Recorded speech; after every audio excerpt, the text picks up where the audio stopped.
মুর্শিদাবাদ জেলায় বহু প্রাচীন কালী মন্দির আছে।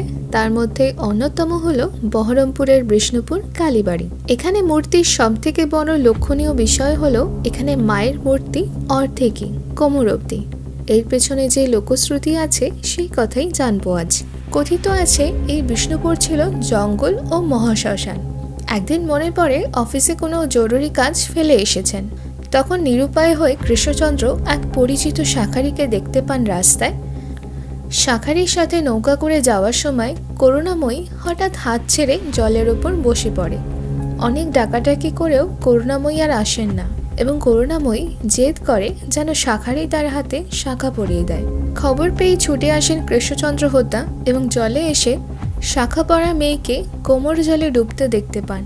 কিছুক্ষণের মধ্যে সেই দুটি হাত জলে ডুবে যায় চিরকালের জন্য। বাংলার উৎসব ফেসবুক এবং ইউটিউব চ্যানেলে আপনাদের সকলকে স্বাগত জানাই। বাংলা ও বাঙালির রীতিনীতি নিয়েই আমাদের এই পেজের বিশেষ নিবেদন। মুর্শিদাবাদ জেলায় বহু প্রাচীন কালী মন্দির আছে। তার মধ্যে অন্যতম হলো বহরমপুরের বিষ্ণুপুর কালীবাড়ি। এখানে মূর্তির সবথেকে বড় লক্ষণীয় বিষয় হলো এখানে মায়ের মূর্তি অর্ধেকই, কোমর অবধি। এর পেছনে যে লোকশ্রুতি আছে সেই কথাই জানবো আজ। এই কালীবাড়ির মা এখানে করুণাময়ী মা হিসেবে পূজিতা হন। এই কালীবাড়িতে প্রতি বছর পৌষ মাস অর্থাৎ মায়ের আবির্ভাবের মাসে টানা 1 মাস জুড়ে এখানে মেলা হয়। এখানকার মা খুবই জাগ্রত। নবাব সরফরাজ খানের আমলে কাজের সন্ধানে মহারাষ্ট্র থেকে বাংলায় আসেন এক ব্রাহ্মণ, তার নাম কৃষ্ণচন্দ্র শর্মা। পরে তিনি হোতা উপাধি পান। পরে কাশিমবাজার নবাবের অধীনে কাজ পেয়ে যান কৃষ্ণচন্দ্র হোতা। 60 বছর বয়স পর্যন্ত কৃষ্ণচন্দ্র হোতা নিঃসন্তান ছিলেন। নিজের দেশে ফিরে যাওয়ার চিন্তা করেন, কিন্তু তখন তিনি স্বপ্নাদেশ পান মা কালীর, যে মা কালী তার মেয়ে রূপে জন্ম নেবেন।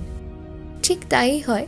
1 বছর পর কন্যা সন্তান জন্ম নেয়। কৃষ্ণচন্দ্র হোতার ঘর আলো করে এবং তার নাম রাখা হয় করুণাময়ী।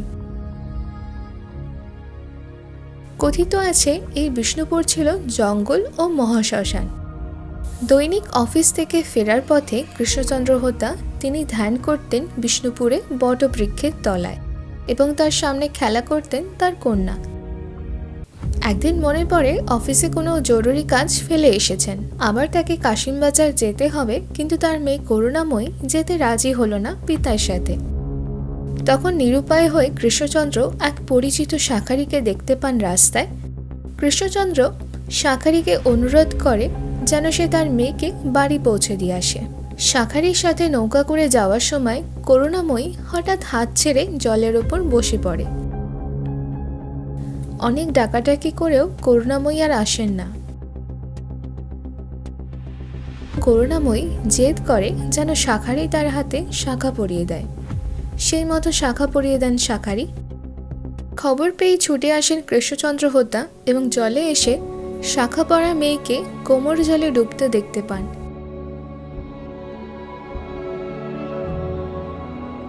কিছুক্ষণের মধ্যে সেই দুটি হাত জলে ডুবে যায় চিরকালের জন্য।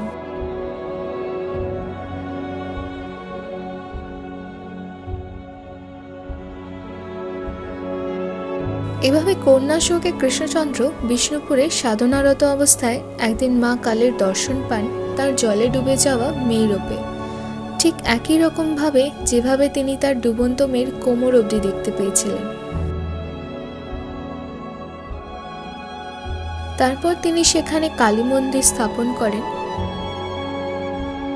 যেহেতু মা কালী ও মেয়ের ওই কোমর অবধি রূপে দেখা পেয়েছিলেন মায়ের মূর্তি, এখানে অর্ধেক কোমর অবধি তিনি বানান। এভাবেই চলে আসছে পুজো দীর্ঘদিন। তার মেয়ের নাম অনুসারে এই কালী মায়ের নাম করুণাময়ী।